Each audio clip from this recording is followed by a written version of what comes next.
自然無我，集體意識共振，靈與道，平衡宇宙能量。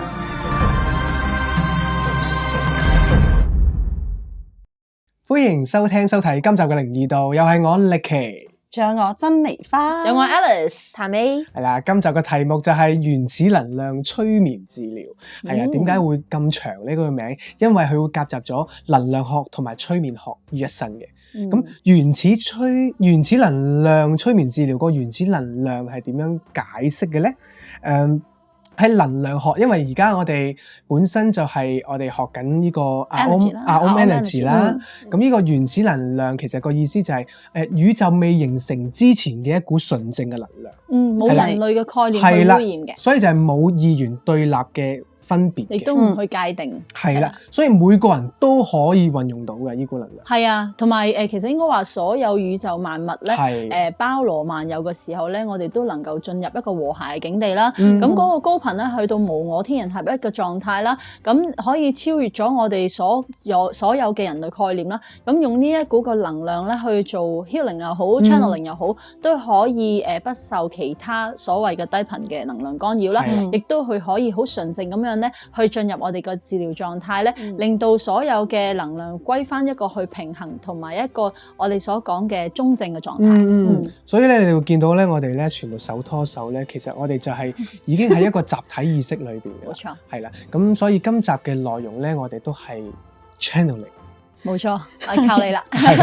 咁你見到我今日坐喺側邊啊，因為咧我哋中間咧有兩位催眠治療師啦，咁有力奇啦同埋 Jennifer 啦，咁佢哋喺催眠治療嗰方面咧都有做過好多個案啦。咁佢哋咧加入咗呢個 Om Energy 咧，呢個原始能量學喺個催眠治療裏面咧就可以咧進行一個咧即係我哋叫做合一嘅狀態，係啦，就將我哋左右腦嘅概念咧都可以歸一啦，就變成一個好平衡、好和諧嘅一種療法。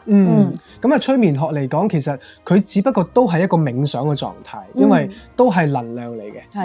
而我哋點樣可以進入一個我哋所謂嘅超意識狀態咧？就係要達到喺能量學裏邊達到我無我嘅狀態。冇錯，係啦。咁點樣咧？就係其實達到無我狀態，其實就係可以啟動翻我哋嘅自我修復個系統，或者叫做自我療愈系統啦。每個人都有嘅，但係點解我哋會平時喺日常生活裏邊，我哋去唔到呢個位置咧？就係因為我哋本身我哋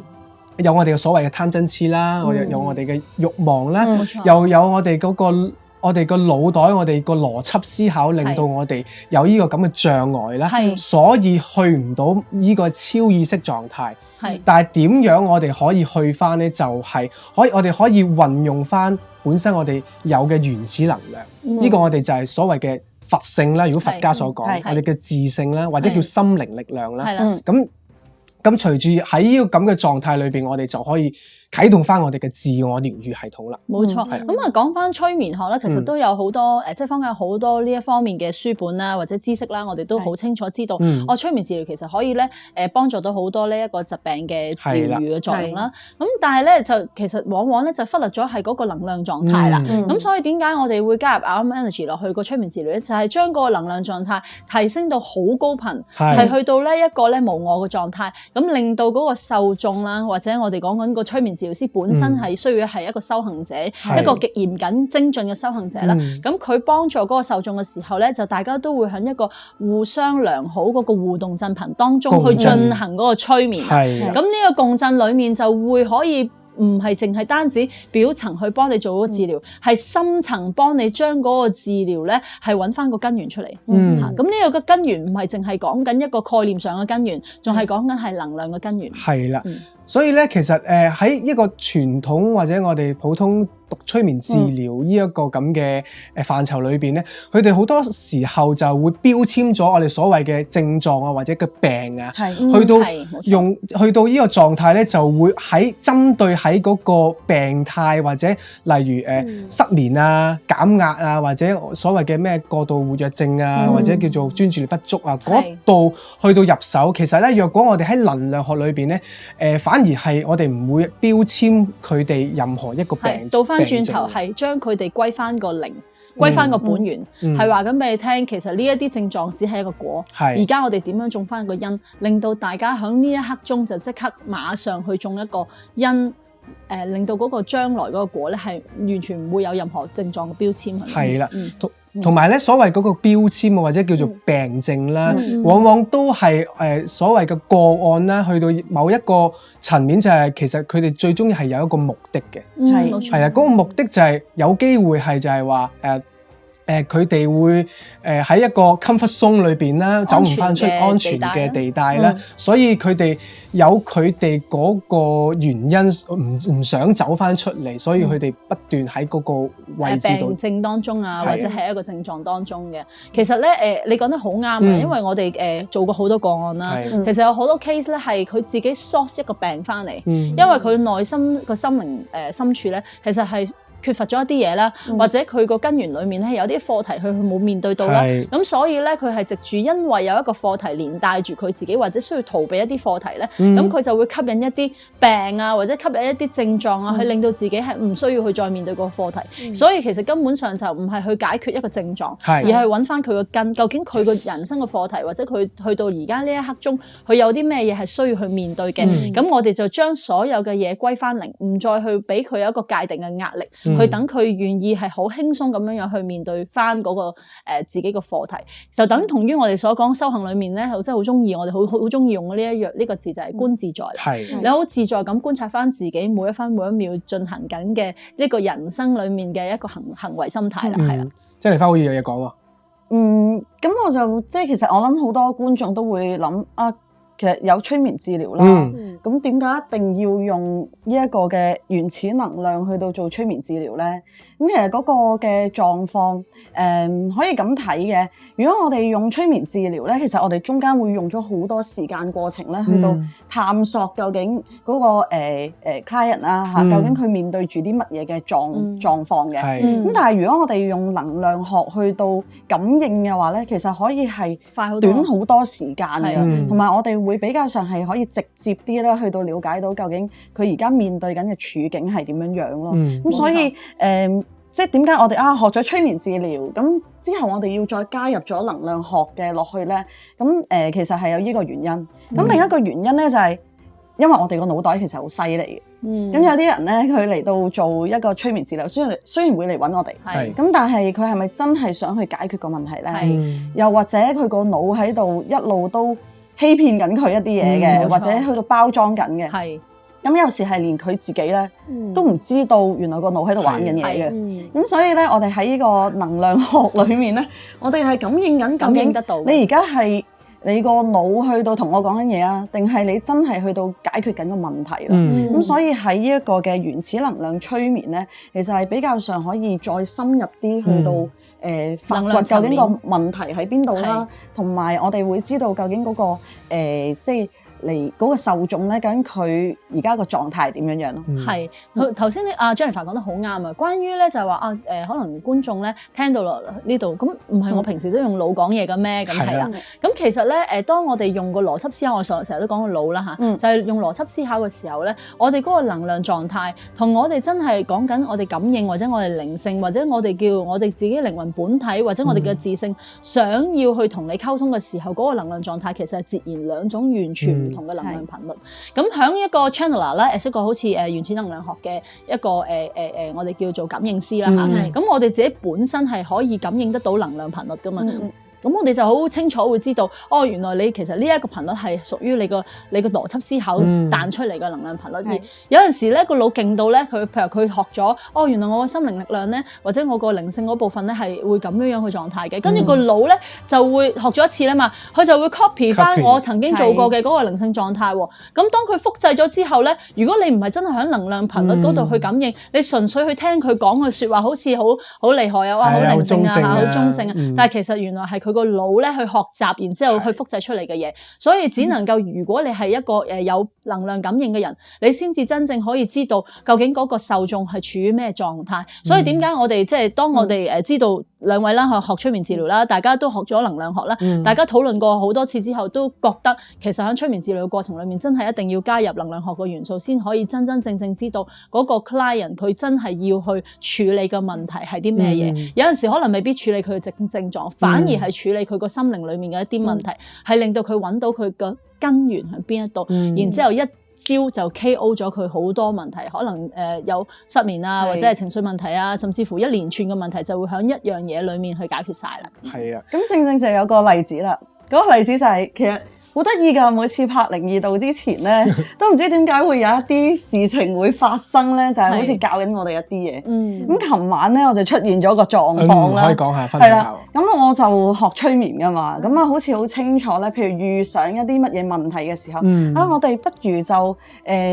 返去嗰一個嘅時間點，跟住去改寫翻個劇本，咁自己就會可以釋懷咁樣啦。改寫翻嘅能量，劇本意思係改寫翻喺嗰當刻嘅能量。係啦，咁但係即係如果我純粹去學催眠嘅時候咧，我冇話諗過能量係點樣樣啦，或者係純粹係諗話點樣去到疏解咗之前嗰個鬱結啊，嗰個壓力咁樣。咁好啦，咁琴日咧就出現咗個狀況咧，就發現咗咧，我可能喺幾年前咧有一啲事件咧，就一路都其實影響住我而家嗰個嘅心情嘅。咁但係我係唔發現啦，影響埋你另一半啦。係啦，因為即係大家喺個業力圈裏靈魂伴侶啦，係啦，一定有影響嘅。咁我就會因為我學咗噶啦嘛，咪去翻嗰一點去到解決咯。咁我哋就去到做呢樣嘢啦。咁我就好，我而家去到同某一個人去到談判啦，講咗啲乜嘢嘢。咁我就好清晰咁樣，角色扮演咁樣，我好清晰咁樣咧講翻俾譬如阿 Ricky 聽啊，講翻俾啲同修聽啊咁。但係咧佢哋好犀利嘅。就係因為從能量感應啊嘛，能量唔呃人嘅，你把口可以呃你。就話，咦，你唔好用翻你自己學咗嗰啲一套套攞嚟擺落去就當係喎，唔好敷衍我哋喎。係啦，咁但係其實係佢哋提我咧，我先至會感受到，咦，我唔係真係喺度改緊嗰個劇本，改緊個能量，個腦喺度複製緊。係啊，複製緊我學咗嘅一啲知識啦。你叫我學啊嘛，你叫我去到改嘛，咁我咪改咯。即係照翻啲 steps，照板煮碗咁做。但係嗰啲都仲係留於喺你個腦袋嘅邏輯思考裏面。係啊，同埋到最後發現咧，其實我要解決嘅咧，唔係去解決談判嗰件事啊，係我原來心裏面咧有一啲嘅感受啦，譬如我一啲可能以前積壓咗嘅一啲可能仇恨啊、悲傷啊，根本就冇宣泄過、發泄過出嚟，咁我就以為喺一個談判過程裏面咧，我好似安慰到自己我其實睇得好開嘅，但係原來係喺能量上面有啲嘢積壓咗咧，係要發放翻出嚟啊，去到舒壓咗咧，咁你先至係真正叫做睇得開咯。係，所以我哋成日都講一句説話，我哋好多時候有問題，我哋唔係要處理嗰個 human being 啊，即係唔係處理嗰個人類世界發生緊嘅事件，而係要處理佢當刻個能量。係，即係有陣時我哋太 focus 喺每一個事件啊、場景啊、人物啊當中，我哋將啲嘢咧好似外求咗，其實我哋要翻去裡面自己裡面嘅自性去處理翻裡面嗰股能量，呢一個先係真正去解決個根源嘅問題咯。同埋嗰一刻我就即刻同即係 Ricky 講，我話：哇，你做靈性嘅能量催眠其實好有用，好有用，好有用啊！因為我真真正正喺嗰一刻係感受到，原來當我唔願意面對嘅時候，嗰個腦袋咧係可以令到我以為自己面對咗。咁但係如果唔係你哋係用能量去感應緊我當時嘅狀態咧，純粹從催眠過咗關啦，佢已經係啦。我會當自己我都識得催眠㗎，我識得自我催眠㗎嘛。咁我已經催眠咗自己啦。但係原來我係催眠咗自己，以為解決咗件事咯，而唔係真正解決件事啦。係，你講得好啱嘅，因為我哋都見過有啲 case 咧係唔好講咩啦，我哋自己識得催眠啦，識得自我催眠嘅人，你叫我去見一個催眠治療師，其實基本上我都可以耍到個催眠治療師，佢都唔知道發生咩事。但係如果你係識 energy 咧，其實你耍唔到一個識 energy 嘅人，因為佢會用個能量去 feel。咦，喂，你而家唔係處於一個真誠嘅狀態，或者唔係處於一個高頻嘅狀態喎，咁就會知道你係你個腦喺度玩緊嘢咯。係咯，因為我自己個經歷我都試過，即係去到一個用邏輯思考，用個腦去幫人做催眠治療咧，其實個能量真係唔呃人嘅，係。周邊嘅人係會感受到嘅。係緊張講你自己我想講 case 翻我之前有個過渡，就係當我去考呢個導師牌嗰陣時候，咁我就跌入咗一個知識嘅理論啊，或者嗰個範疇裏面，咁不斷去對住呢啲鑽研呢啲知識啦、理論啦，跟住咧發覺咗原來我自己都唔知道我自己觀察唔到我自己嘅頻率嗰個狀態係喺邊一個位置，好混亂，好混亂。跟住我就同我嘅同修去幫佢做啦。咁做之餘，其實佢係可以入到去狀態好深添，但係咧後遺症就出現咗啦。後遺症因為一個同修就係個後遺症就係話翻俾我聽，佢近排佢話想殺死自己隻狗。佢嗰個念頭係有個殺生嘅念頭。跟住翻歐到咩咧？咁我哋食齋㗎。係啦，但係翻歐到好彩就係我哋即係channeling 啦，咁啊翻即係我哋 connect 翻我哋嗰個自性啦，咁揾翻原來我嗰股能量就係因為喺低頻嗰個時候幫人做，然之後就被有一個叫做我哋叫做空隙，個叫做一個缺口，係啦，嗰個缺口就令到一啲低頻嘅一啲 energy 乘虛而入，植入咗裏邊。所以你唔係淨係將個意識，你連個能量都植入咗入去。係啦，所以我就諗翻，哇，其實原來真係要好小心啊！即係若果一個係一個頻率係好低嘅一個催眠治療師幫有個個案去做即係去做一個治療嘅時候，佢完全唔知噶嘛，佢就係用咗佢嘅步驟或者佢嘅 step 去幫呢個個案去一路去做治療，但係完全佢都冇理到能量上嗰個狀態。係咯，不如講下你嗰次點樣可以即係起翻起身啦？因為你發現嘅時候個過程都有啲難度，因為當你好即係信奉權威或者即係信奉個知識嘅時候，你要喺你自己嘅知識範疇裡面抽翻個身去睇翻嗰件事，有啲即係真係要翻功夫嘅喎。嗱，呢個係好彩就係因為我有好多同修去提點去提示我啦，而我真係自己察覺到自己，因為咧若果我俾我以前啊，我就會有好多問題。喂，你哋係咪搞錯啊？我冇嘢嘅喎，我覺得我 OK，我能量非常之好喎。咁我就完全會跌入一個位，就係自我感覺良好啊，或者叫做我哋嘅放大個 ego 啦。咁但係我喺嗰個位就係真係去願意聆聽身邊嘅意見，或者身邊所有嘅即係我處於係咩嘅能量狀態，然之後真係去面對自己，我所謂嗰個 ego 大嗰個狀態而篤爆佢咯。你一真係去面對自己嗰個我哋所謂嘅不足啊，又或者所謂陰暗面啊，因為其實你 ego 過大 ego 過細，其實有好多後遺症，就係我哋有啲陰暗面就會藏咗喺我哋嘅內在裏面。因為你唔出聲咧，嗰股我哋所謂嘅心魔個力量就會越嚟越膨脹，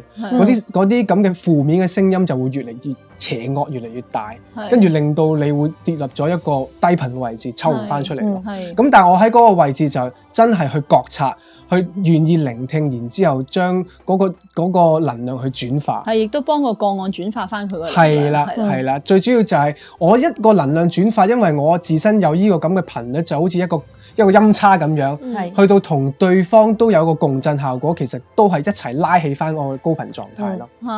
其實咧係咪你譬如你做過嘅個案咧，都係會你同佢已經有個聯繫㗎啦嘛，所以其實你要係真係要長期都 keep 住係高頻嘅狀態，先可以令到佢哋即係都係處於個高頻狀態。你會唔會如果低頻嘅時候會影響到佢哋咧？其實梗係當然會啦，所以點解我哋要一路要覺察自己每一個行為、心念啊、想法啊，其實我哋都係好似一個天線咁樣，我哋都係發放緊能量、接收緊能量㗎嘛。咁呢個嘢就我哋要去到一個位，就係點解要無我咧？就係我哋要拋低我哋肉身嗰個概念，其實就係想話去到有個自觀嘅狀態，去到睇翻自己，其實究竟我喺度做緊啲乜嘢？你係幫緊人咧，定係你自己喺度好有權威式咁樣？我喺度幫你，呢個就係我以前嗰個 ego 放大個位置，就係其實能量好低，因為驕傲個能量得幾多？70啊，唔記得咗，差唔多啦，即係嗰啲200樓下啦，係170幾，係啊，175，係啦，咁樣咯，所以就點樣去 keep 住就係要修行。係啊，我覺得咧，我突然間好想加佢下嚟啊，因為一個即係都做咗好多個案嘅催眠治療師啦，要承認自己有不足啦，要承認自己有即係捱過嘅嗰個咁嘅陰暗面啦，又會承認自己有 ego 啦，又會願意肯即係抌低晒之前自己所學嘅所有嘢，然之後重新去執過晒自己，即係我哋叫做reset 過，跟住再的翻起身去維持翻個高頻，向你個受眾負責啦。我哋所講嘅，即係呢一樣嘢係我自己眼睇到，即係阿 Ricky 係好努力嘅，因為佢成日都話我唔想影響到人，所以我一定要自己係維持個高頻。其實即係呢一個係一個我自己覺得一個催眠治療師啊，因為佢真係可以喺一念之間去催眠一個人，植入一啲信息，係一個極度重要嘅操守咯。咁希望即係如果坊間有好多催眠治療師嘅，你哋都可以即係維持住你自己嗰個我哋叫做操守啦。咁仲有一樣嘢咧，係我覺得好重點嘅就係話我哋往往因為我哋自己冇感受，即係對於一啲能量上冇感受，或者可能同人與人之間個能量上冇感受，嗰個互動不足咧，會形成你其實係你只係用緊我哋個腦袋嘅知識去感受呢個世界嘅時候咧，其實往往我哋會忽略咗好多細節㗎。所謂嘅細節咧，唔係下下都係只係我哋個腦袋 gen 出嚟嘅嘢就係全部。仲有好多係講緊能量上嘅細節啦，呢個人之前嘅 karma 啦，佢所有嘅連帶嘅靈魂引力啦，所以喺能量上我哋好多人都好興講一句說話啊，我哋斷念咪冇事咯咁。但係你斷念啱嘅，如果對於一個係同你冇關聯嘅人，你去一個斷念，佢真係可以斷咗個念頭。但係如果對於一啲能量同你本身係有關聯嘅人，譬如你帶住一啲業力或者靈魂引力而嚟嘅時候咧，唔係你斷念就可以斷晒嗰啲念頭噶，嗰個係一個自欺欺人嘅狀態嚟嘅 illusion 嚟嘅。你係要真真正正喺你自己嘅課題裏面咧，去將你自己嘅課題收好，你個頻率一提升咧，其實同你個靈魂引力當中嘅人啊，或者我哋所講嘅業力圈裏邊嘅人咧，或者眾生啦吓，都會俾你拉高咯。咁響大家都係一個集體意識嘅狀態裏面，一齊共同拉高個頻率嘅時候咧，就會令到所有嘅我哋所講嘅一啲問題，或者一啲係自身你以為嘅病痛啦，或者係你講緊你自己嘅情緒咧，都會改變嘅。咁我其中有一個 case 咧，就係我有個學生啦，咁佢嘅屋企人咧就成日都處於一個吵鬧狀態啊，或者係即係長期低頻啊，有啲咩嘢咧都會有怨憤啊、憤怒咁樣。當其時咧，我初識佢嗰陣時候，佢都會係不斷同我呻緊佢屋企嘅狀況。邊個咧又咁樣啊？A 又係咁啊，阿 C 啊咁啊。總之長期咧，每一個人都處於一啲憤怒啊、怨恨嘅狀態。咁佢就覺得好唔明白，點解我個屋企會係咁樣？咁我嗰陣時就同佢講咗，我話其實不如你自己咧唔好手指指向人哋先。我知個狀況個果已經係咁啦，但係你可唔可以盡你嘅能力去將自己無時無刻處於高頻狀態，令到你自己長期處於700至1000啦無我狀態啊，或者貢獻啦，或者540喜悅嘅狀態先啦。咁令到你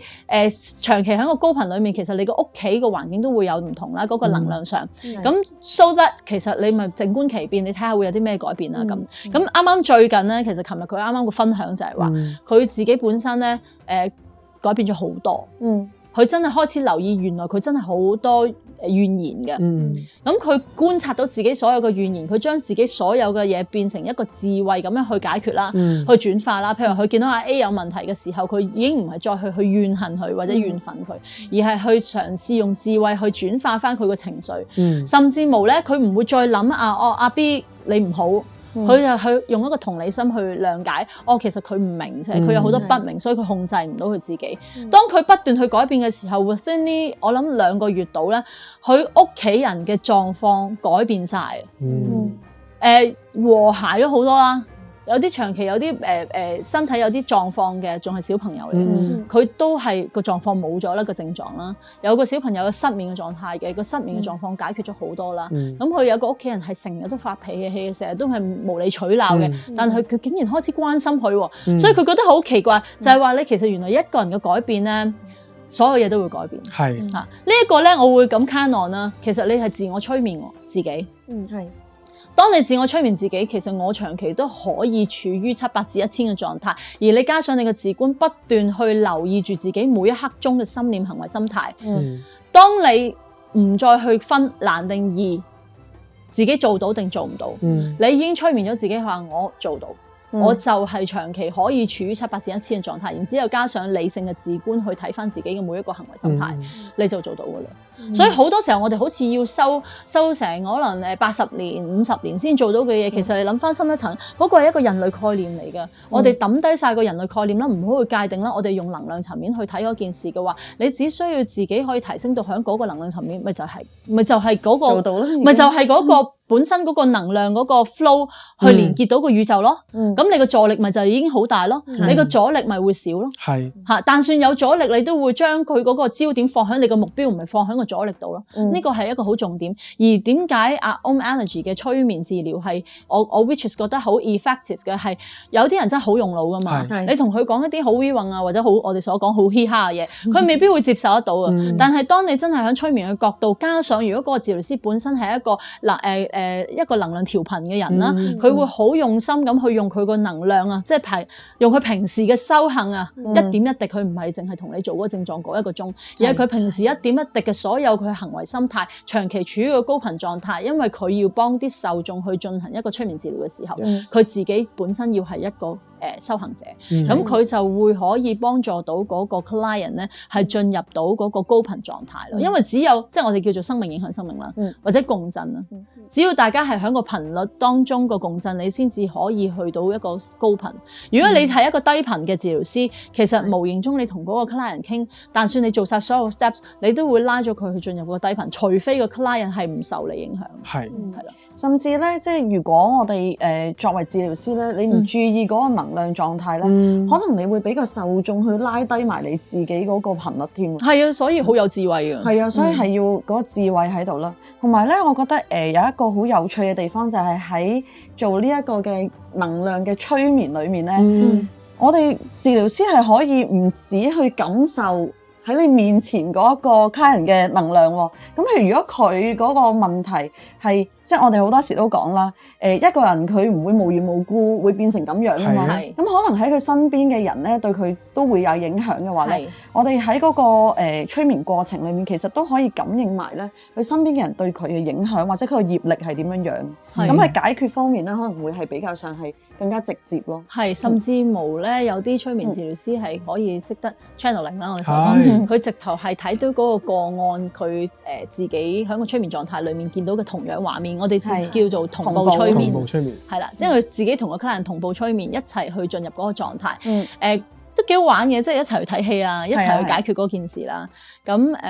係一個即係叫做唔係咁孤單嘅一個工作啦。咁係好似有個伴咁一齊去做嗰個治療。係啊，我哋下一節會講翻好多實際嘅例子啊。咁但係我未講例子之前，我好想講翻就係其實傳統嘅催眠治療咧，往往佢咪話會進入我哋潛意識啦，我哋就會落一啲正面嘅語句啦，正面嘅説話啦去裏邊，因為潛意識佢唔會聽一啲負面嘢噶嘛，佢淨係會接受正面語句噶嘛。但係喺我哋嘅能量學裏邊咧，其實一面倒嘅正面咧，其實唔係一個平衡狀態嚟嘅。係冇錯，你講得好好啊！阿 Ricky 呢一個非常之重要一個 point。其實而家去到呢個世代啦，大家你唔知大家有冇留意你身邊嘅人啊？所有人都要講正面嘅嘢，所有人咧都要只係聽 positive 啦。我哋所講嘅好嘅嘢聽，你唔好嘅嘢就盡量唔好講啦。咁，但係你有冇覺得你其實裡面有個情緒係壓抑咗嘅？其實因為我哋要陰陽平衡嘅，太極都係陰陽平衡嘅。其實呢個世界有正有負係好正常，有光有暗係好正常，因為我哋而家處於真係響肉身處於二元嘅世界。咁我哋帶住呢個肉身而嚟，我哋又響二元嘅世界，但係我個靈性咧又想去超越呢個四維空間，去到5次元世界嘅時候咧，咁我哋咪其實共同我哋係有兩個狀態響同一個 body 裏面發生啦。咁我絕不能係只係單一地用一樣